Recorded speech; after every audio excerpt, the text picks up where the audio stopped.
พี่น้องเลยเนาะเปิดคลิปเปิดภาพออกมาเป็นภาพบรรยากาศช่วงแรงๆพี่น้องเลยมื้อนี้ทางอบุญเนาะไม่มีโอกาสมาเยี่ยมมายามน้องเพิ่นพี่น้องเลยบ่ได้มากกะโดนนานเติบแล้วพี่น้องเลยเนาะกะหลายเดือนแหละพี่น้องหลังจากได้เฮาได้ซื้อดินดอนตอนหญ้าให้กับครอบครัวที่พี่น้องกะได้จดจำกันได้ดีเนาะซึ่งเป็นครอบครัวน้องอ้อยพี่น้องเลยเนาะเป็นครอบครัวน้องอ้อยอีลาอ้อยเพิ่นเป็นจังได๋แน่น้องมื้อนี้ทางบุญก็จะมาเยี่ยมมายามมาอัปเดตการเป็นอยู่ของน้องเพิ่นอีกเทื่อนึงพี่น้องเลยเนาะเอาก่อนอื่นนะพี่น้องเด้อขอกราบทักทายสบายดีพ่อแม่พี่น้องเนาะสบายดีหมู่เพิ่นกันเบิดสุขสุขคนเด้อพี่น้องเด้อพบเจอกันอีกคือเก่ากับช่อง YouTube ปะบุญสารวันพี่น้องเอ้ยขอบคุณขอบคุณกับใจหลายที่ให้เกียรติติดตามนะครับชมเป็นกำลังใจกับปะบุญกับทีมงานของเบิดสุขสุขคนพี่น้องเนาะไปพี่น้องเอ้ยเดี๋ยวไปถามไทยทำการเนาะน้องออยตอนนี้เพิ่นกำลังแปลงทางเนาะกำลังพัฒนาทางพี่น้องเอ้ย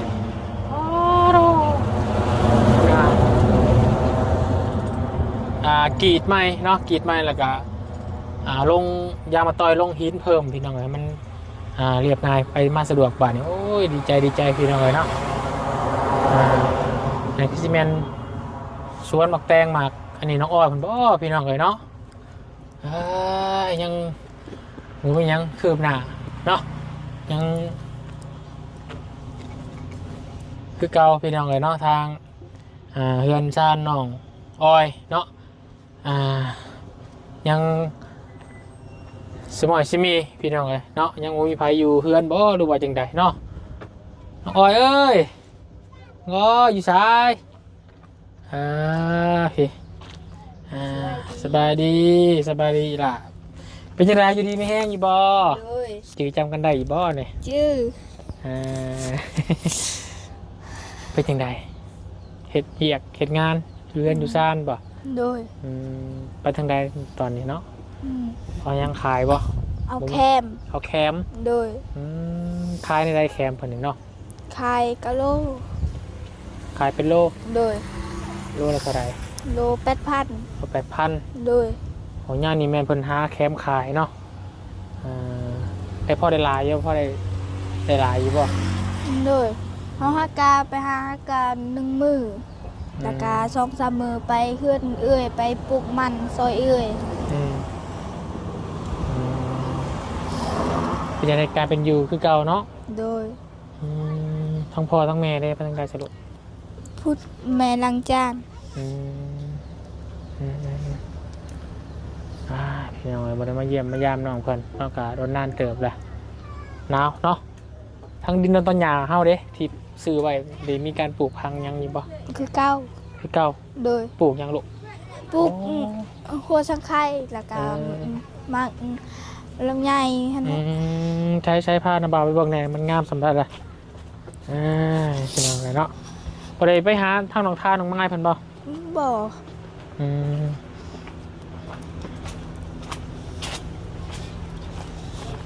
พี่น้องเลยหาแคมเนาะ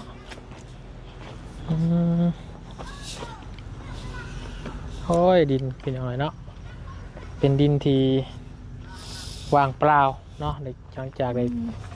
ซื้อดินดอนตอนหญ้ามากะเนาะโอ้ยวาสนาเนาะเอาเป็นอย่างเนาะนางเนาะสู้ๆเนาะโคตรเปิ้ลระบบโลกไงโดยโคตรแต่ตอนไหนฮักกี้นี่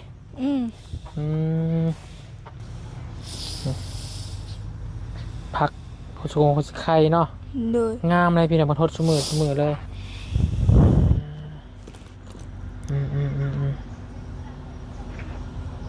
พวกผักพวกหญ้าใส่พี่น้องเลยเนาะดินกับแปรแปรนสวัสดิ์เสวยอยู่พี่น้องเลยเพียงแต่ว่ายังไม่มีการช่วยเหลือเนาะทางเรือนซ่านพี่น้องเลยเป็นจะได้หน่อยน้องละขออนุญาตถามมีความคิดจังไรบ่หน่อยตามใจยังบ่ลูกบ่เนาะโดยบริเครียดบริสร้างให้ทีมงานที่บ่ได้เด่นกับดีใจดินนี่อยากเคลื่อนแบบใดก็ได้อย่างหน่อยมันกะ มีเงินมีคำมาปลุกใช่นี่เนาะ โดย เพิ่นก็บ่ได้ไล่เฮาเนาะมีดีมีของตัวเองก็ดีแล้วลูกเอ้ย อืม เออน้องทิศเด้บ่ได้มาเล่นนำน้องทิศ ลิ้นตลอด อืมเพิ่นอยู่เฮือนบ่น้องทิศเพิ่นก็ โดยเราหากาเมื่อแต่เอาแคม อืมพากันไปซักผ้าซักแพรอยู่ไสนี่ พุ่นอยู่น้ำพุน อยู่ห้วยผู้ โดย อ๋อทางมาบุญเองก็บ่ค่อยได้มาเนาะไปโรงแถวทางอื่นเนาะบ่ได้มาเยี่ยมมายามวันนี้มีโอกาสมาพี่น้องก็มาเยี่ยมมายามน้องคอยพี่น้องหลายคนยังจื้อจำน้องเพิ่นได้อยู่บ่เนาะอ่าถามป้าลุงเบิ่งยังจื้อจำน้องอ้อยได้บ่สิ ยังจื้อจำน้อยอยู่บ่ปลาลุงดนเติบแล้วบ่บุญบ่ได้ไปหา อืมทิศก่อนก็มีทีมงานเข้ามาเยี่ยมอยู่เนาะ โดย เบาจันทร์เนาะเบาเสียงเบาบนป่าเนาะ โดยมื้อวันเสาร์มื้อนั้นเฮาไปเอาแคมมันมื้อนั้นบ่บุญบรรปามาเยี่ยม ยังกินหอดทีมงานอยู่ โดย ครับนี่แหละพี่น้องกับน้องกับมีชีวิตจังใดเนาะเยี่ยมกับบ่มีทางผู้ใหญ่เป็นซอยเรือเข้ามาหนนะเนาะ อืม ทางนาบาวกับจักสีซอยจังใดในหนนะเนาะทางนาบาวกับในนามสะพานบุญกับมีแต่ถ่ายทำเนาะให้ป้าให้ลุงคนเบิ้งเนาะ โดย เพิ่นยังบ่การซอยเรือเข้ามากับบ่เป็นหยังเนาะ โดย มีแต่สู้ๆเอาดันนางเด้อตั้งใจหาเงินหาคำกลุ่มครอบกลุ่มครัวนี่แหละเนาะ โดย หาแคมหาหยังอยังน้อยเขาก็มีดีเป็นของตัวเองอะเด้ อืม เนาะเผื่อคนมีคนมาอยู่แทนอยู่หันบางคนเจ้ากันยังยากมันอีกไก่หนึ่งเนาะ โดย อืม แล้วก็บ่ยากได้ดินแล้ว อืม ได้ยังจะกินแรงมันนี่ กินผักผักกาด อืมสิเนาะโอ้ไปย่างเมืองมองแนวพี่น้องเลยมะม่วงเนี่ยปลูกได้โดนแล้วบ่ลูก โดย หัวจิงไข่งามเนาะหัวจิงไข่เนาะปีกหมักพาย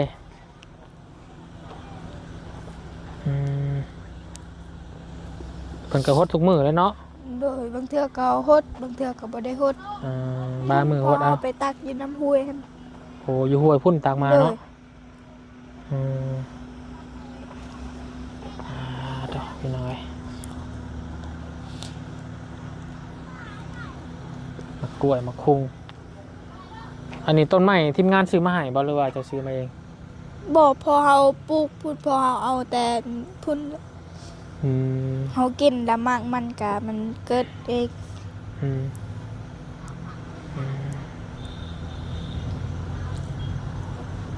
ธรรมชาติเนาะ โดย แต่ละมื้อก็ต้องไปเนาะหาแคมนี่เนาะ โดย แคมนี่ปลูกเองบ่ลูกหรือว่าไปหาอยู่สวนไปหาธรรมชาติ มันเกิดธรรมชาติ ถ้าไปหาอยู่สวนเพิ่นก็หาเนาะ โดย เออบ างคนก็ปลูกบางคนก็แบบว่าส่วนเองแบบว่าใกล้ๆแล้วเขาก็บางเทื่อก็เขารักษา อืม กันก็มันหลายแต่คือเฮาน่ะก็ไปเอาอยู่หมองเก่าเฮาเลย เนาะ บอนเฮาเฮ็ดให้หั่น อืม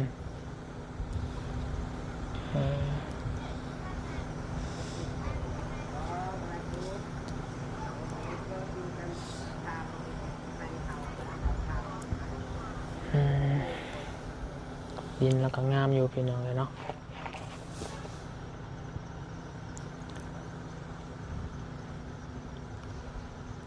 เธอดินในเพิ่นก็ถือว่าให้เงียบไปเนาะ ว่าสมือในการเศรษฐกิจน้องๆเนาะให้น้องเข้าใจน้ำแน่พี่น้องทางด้านเศรษฐกิจแน่เนาะผู้ใหญ่ใจบุญมันก็หาเงินหาค่ำก็ลำบากแน่เนาะ โดย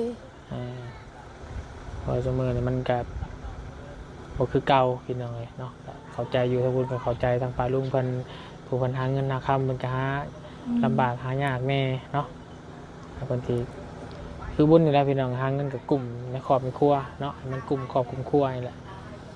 คือซอยเล็กน้อยซอยตามเฮากำลังแห่งว่ามีก็คือเฮาสิซอยจนครอบครัวบ่มีกินก็บาปคือเก่าได้พี่น้องเนาะผู้ใหญ่เพิ่นก็ยังหาเงินยากอยู่เนาะ โดย เราถ่า เพื่อฟื้นฟูเศรษฐกิจเพื่อเพิ่นมีเงินมีค่ำเพื่อบุญวาสนาน้องเกิดเนาะก็บ่อยากให้น้องถ่าบุญวาสนาอะไรใครพากันสอกหากันเนาะแต่ละ โด มื้อย เอื้อยเจ้าได้ไปทางใด บ่ฮู้ เอื้อยผู้อยู่บ้านน่ะมาเด่นน้ำอยู่บ่อยู่บ้านนี่ใช่ โดย ไปหาให้บ่ มื้อวันอาทิตย์นั้นเราก็ไปบอกว่าสิไปซอยปลูกมันเราก็มาลิ้นอยู่นี่ อืม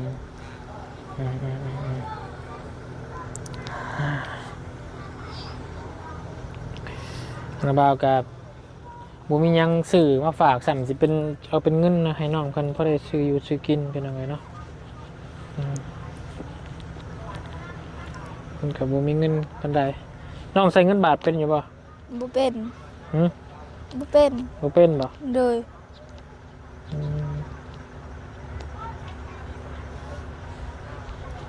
มันใช้เป็นใบลอยนี่เคยเห็นบ่ฮะเคยใส่บ่ บ่เคย บ่เคยจับเลย โดย อืม แล้วก็บ่ฮู้จักเงินหยัง อันนี้เงินบาทเด้อ โดย เงินบาทที่ว่า FC ปาลุงเพิ่นอยู่ฝั่งไทยหั่นแหละที่เพิ่นเคยสดซอยน้องเนาะหลายๆทานมานี่แหละเพิ่นใส่เงินเนี่ยแบบนี้แหละเงินบาท อันนี้ใบหนึ่งนี่ถ้าไปแลกเงินกีบเฮาได้ประมาณ 67,000เป็นใบเดียว 67,000 ถ้าวันนาบาวให้นี่น้องสิไปแลกเป็นบ่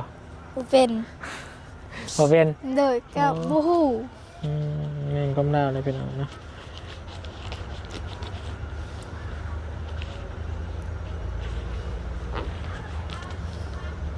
นะแค่ชิบาวให้เงินแสนกีบเด้อแสนหนึ่ง โดย ไปให้น้องเห็นแล้วใบซื้อหันซื้อนี่เห็นแล้วเนาะเนี่ยมันจำเป็นคือน้องต้องการเนี่ยนี่ชุดๆนี่อาหารการกินคือหยัง บางเทื่อก็ซื้อซอยพ่อแม่ก็เป็นนัวหั่นแหละ แล้วก็เกลือแล้วก็การเผ็ดนั่นน่ะแล้วการส่วนลายน้ำเนมก็บ่ได้ใส่ปลาแดกหยังไปว่า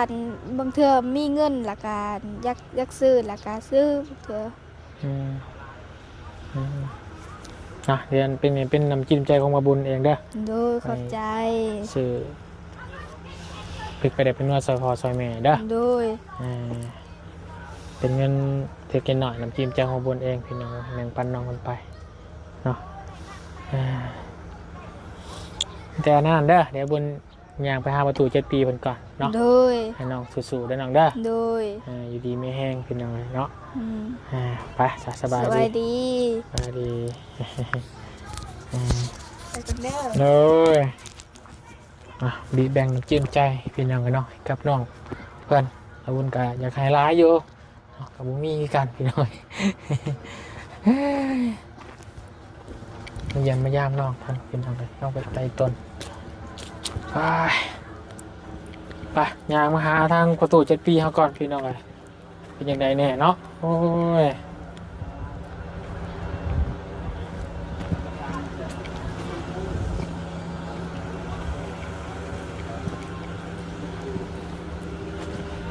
ฮัลโหลสบายดีสบายดีอาจารย์ลาวสบายดีสบายดีประตู มาเยี่ยมประตู7 ปี ไป คิดว่าประตูตีคุมตาเมียจบ เป็นยังไง ไม่ แมนบอกมาประตูจักฮะแมนประตูลักตีเมียจักนี่ฮะนี่เนาะ เป็นบ่เป็นไม่ดีแต่นี่บ่ ไม่ตี ไม่ดี เอาทางให้เด้ทางให้ขึ้นผู้เบิ่งกับไม้เฮ็ดแบบนี้มันโอ้กับพาปึกนี่เฮ็ดแบบนี้ไม่เฮ็ดอันนี้บ้านนี่โอ้ไปกันเฮ็ดตานี่โอ้ยเฮ็ดตาบอดแล้ว เกือบระวังเด้อ ระวังเด้ออยู่ใกล้กันเด้อตัวเด้อ ยังน้อยเดียวนะ ลายนั่นดีแต่มันหมดถือดวงตาแล้วเนาะ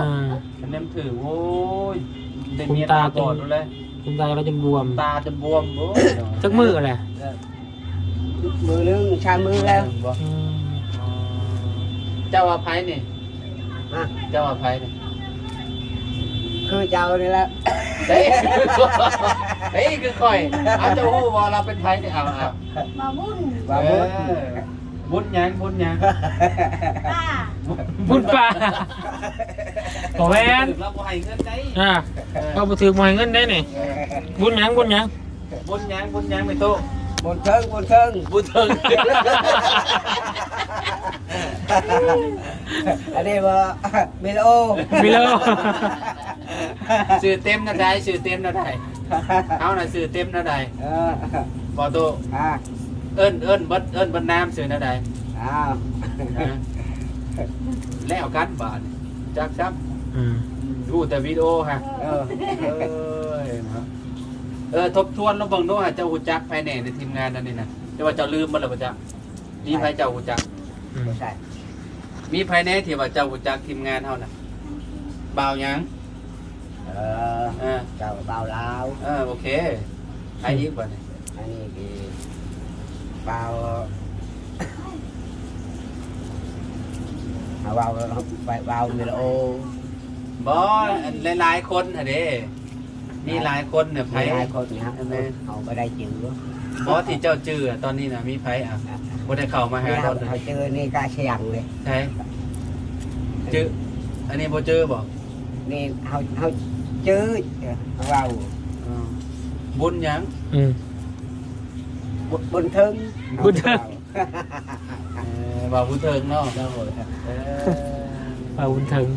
แล้วกันคนดูบ่ได้เข้ามาหาจะโดนเจอกันเลย เราไปหามาเนาะสวนตัวเองประตูนี่ โดย บานนี้เอามาตากป่ะบานนี้ ตาได้เห็ดกะโลจะไป เห็ด ท้าย กะโลเห็ดโต จะเป็นโลขาย ก็คือสมมติว่าอันนี้น่ะตู้ตากแห้งแล้วก็เจ้าหับซื้อเท่าไหร่กิโลหนึ่งเท่าไหร่ก็จะซื้อจากพันฮอดบ่16หรือ20 โลกันเต็มโลกันได้เต็มโล10 โลได้50 บ่แม่นบ่โลหนึ่งก็เจ้าอันซื้อแบบโตมันแห้งหั่นนะนี่นะ ต้องแห้งนี่ แม่นโตตากแห้งเท่าไหร่ไป เห็ดแห้งนี่แห้ง ฮอดบ่ซาว ฮอด30 โล30เจ้าคือแห้งเพิ่มเป็นหลายบาท ถามน้องอ้อยเมื่อกี้นี่อันนี้โลนึงเนี่ย8,000เนี่ย แบบพันเลยเห็ดแบบนี้มันไม่ได้เค็มนี่โอ้ย โตมันแห้งเท่าไหร่บัดนี้ไปเจ้า แห้งคายแห้ง เท่าไหร่กิน16 50เนาะ โดนนั่น นะ นะ คอยถามกันเรามาต้องว่าจังได้บ่ฮู้ว่าอยู่คนละบอนบางที เอาไปฟอยเนาะปัดกวด นี่คายยังดิบนี่ก็เห็ดเค็มปานแดดเด้อ ให้มันแห้งสิ มันแห้ง เจ้าบัวส้มสีคล้ายมันแห้งเหรอครับวะเจ้าสีชายมันเปียกเลยเนาะคล้ายมันเปียกแล้วมันง่ายดีอยู่พี่น้องประตูจะปิดแล้วเนาะบ่ได้อยู่ได้เศร้าแล้วไปตลอด ปลูกแคมในแคมลาได้วันนี้คนทับซื้ออยู่ใช่อยู่บันดงมาอยู่ใช่ นี่บ้านเฮานี่ แนมแคมเนี่ยเนาะหาแคมคายพอได้อยู่ได้กินอยู่ ได้เอาลาย คนลายเรามาเนาะ อ๋อหลายลี่นี่เนาะได้หลายโลแล้ว โอ้โถเอามาบาทเดียวเลยป่ะเนี่ยอ๋อหลายลี่เนาะ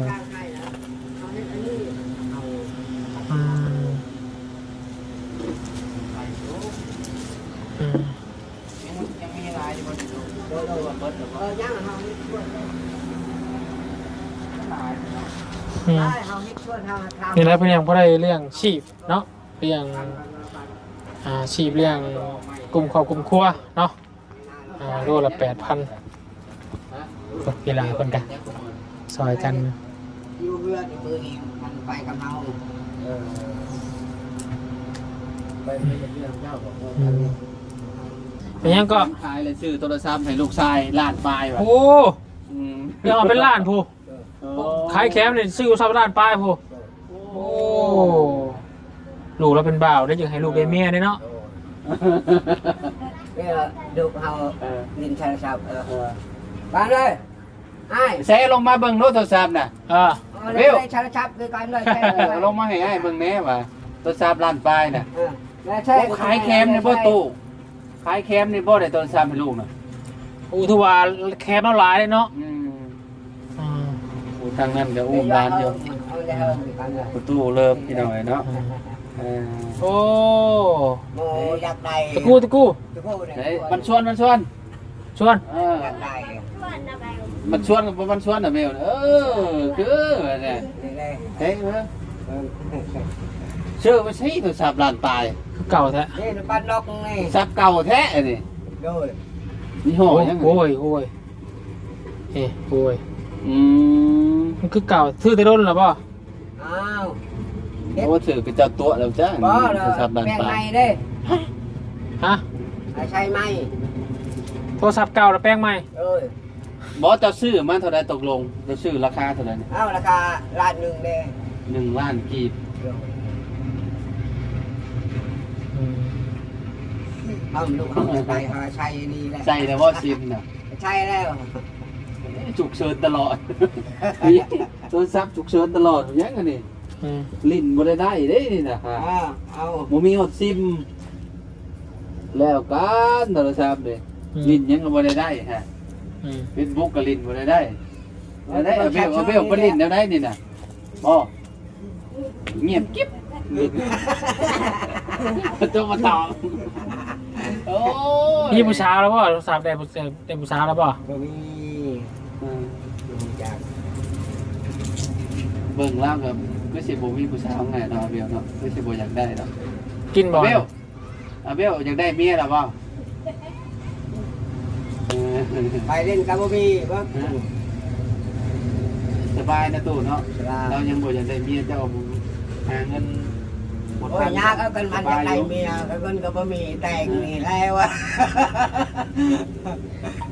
บ่มีเงินแต่งเมียให้ลูกชายแล้วเนาะ โอ้ย เขาห้องเช่า30 ล้านนี่ฮะไม่ใช่ที่พอ โอ้ โทษ ยพอแหงแล้ว อ่า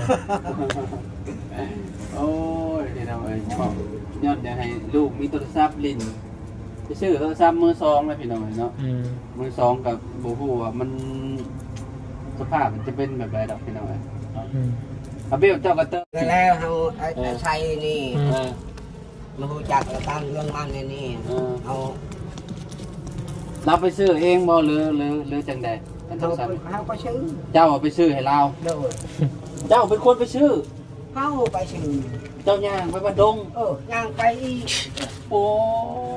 พี่น้องเอ้ยเนาะ ไปย่างคนดูเฮาอยากได้เอาแต่ดินของเขาโอ้ยเชี่ย เจ้าคือบ่เลือกเอาเครื่องดีๆนะ เครื่องดีๆก็แพงเงิน แพงบ่ราคาเท่าไหร่ก็จะว่า ล้านปลายติ อันนี้ร้านเท่าไหร่ก็จะว่า นี่ล้านหนึ่ง ร้านเดียวพอ ล้านเดียว พี่น้องเอ้ย นี่ก็ลิ้นปลาเป็ดเนี่ยได้ อืม นี่มือลิ้นมือไปได้ลิ้นปะอยู่ เจ้าลิ้นเป็นบ่ตุ อุ้ยเฮาบ่เคย บ่เจ้าก็จากลิ้นเนี่ยบ่ บ่ เจ้าจังโทรหาเฮาเจ้าบ่ กันอยากได้เฮา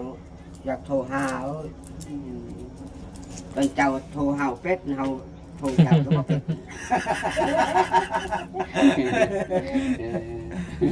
โทรหาเฮาบ่เป็นติ โดย โทรเฮาโทรมาเจ้าหับได้บ่ เอาหับได้ ตอนนี้ตั้งแล้วบ่ Facebook น่ะ อืม ตัง มีบ่ Facebook บ่มี บ่มีบ่แล้วสิโทรหากันเป็น บ่มี โทรศัพท์แบบ เด่นชัดซับเด่นชัดชื่อ ลิ้นละลาย เด่ ซื่อน ลาชื่อ ชื่อมาไว้หยังชื่อมาลิ้นละลายเพราะว่าให้มันมีประโยชน์แหละ แล้วมันอยากได้เฮาชื่อ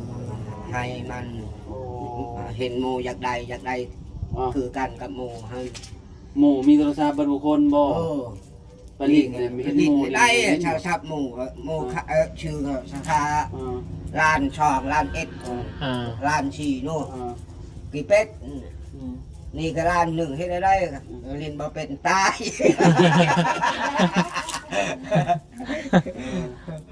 ลินเป็นโยสัมผัสนะจอกดไปแล้วแหละ อืม ง่ายว่าจังเลย นี่ก็โมอยากได้เอาอยากได้เอาชื่อ เจ้าหาจังมือแคมนี่เจ้าหาจังมือเจ้าจังได้ชื่อโทรศัพท์ให้ลุงเจ้า โอ้ว่าได้10 มือเลย บอก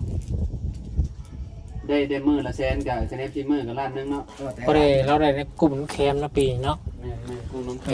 นรอบนี้เลยเราได้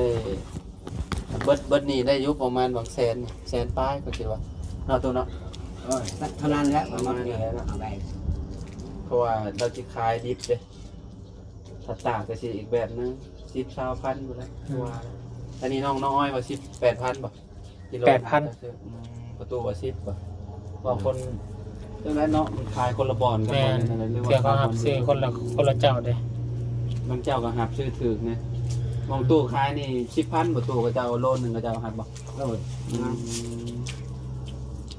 โอ้ขังยุจะเนี่ยมีแคมลายนี่ตัดมาได้ลายเลย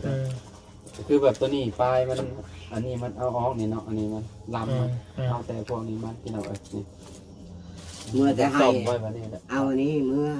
ไปกินเมื่อทางให้แล้วเฮ็ดไปตัดอันนี้เมื่อเอาเฮ็ดชวนเด้ได้นี่ลายนะเอาเฮ็ด มันออกลายนะตัวเนาะ มันออกลาย โอ้ครับยุรายการดูซะ คือว่าเฮาตัดเนี่ยมันปีหน้ามันก็ออกอีกบ่ โดย มันออกพอเฮาบ่ตัดหากมันเนาะตัดแต่เงากกมันเนาะ โดยเอาทางเอามันเกิดใหม่นี่ปีหน้าได้ แบบบ่ต้องแบบว่าบ่ต้องใส่ปุ๋ยอิหยังเนาะเกิดธรรมชาติเนาะ ของประชาชน ของธรรมชาติ ออกทุกปีเนาะ เอาตัวไปของประชาชน ออกธรรมชาติเนาะตู้อ่ะไว้อันซื้ออาหารเด้อหน่อย ได้ หน่อย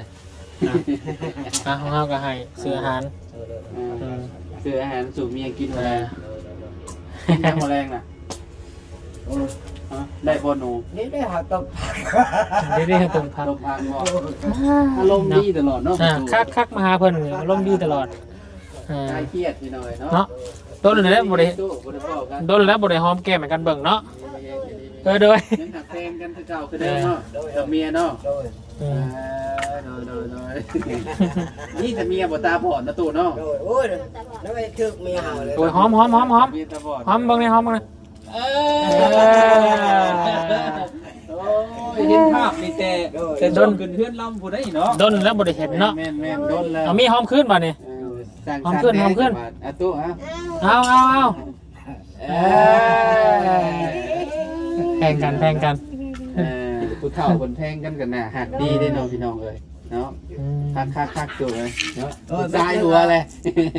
เมียเห่าหายเมียเห่าก็ได้หายได้มันเนี่ยนึกว่าเห่าก็ได้หายมัน ดีแล้ว นี่โอ้ยมันหายเห่าลูกแต่นอนจะหายเห่าเอาเราจะให้ไปเฮ็ดเวียก มาหายก็ไม่ได้เฮ็ดเวียกนี่เหรอโอ้ยนอนก่อน คนเหนื่อยนะตู้เนาะ หน่อย ขอไม้หน่อยเด้อโดยป้ายสัตว์พี่น้องเอ้ยเนาะน้องยังนี่น้องแก้วบ่ แซว น้องแซวเนาะมันชวนนี่ล่ะไปอยู่ดีแม่งเด้อโดยพี่น้องเนาะมาเล่นมาแอนน้ำประตู7 ปีเพิ่นพี่น้อง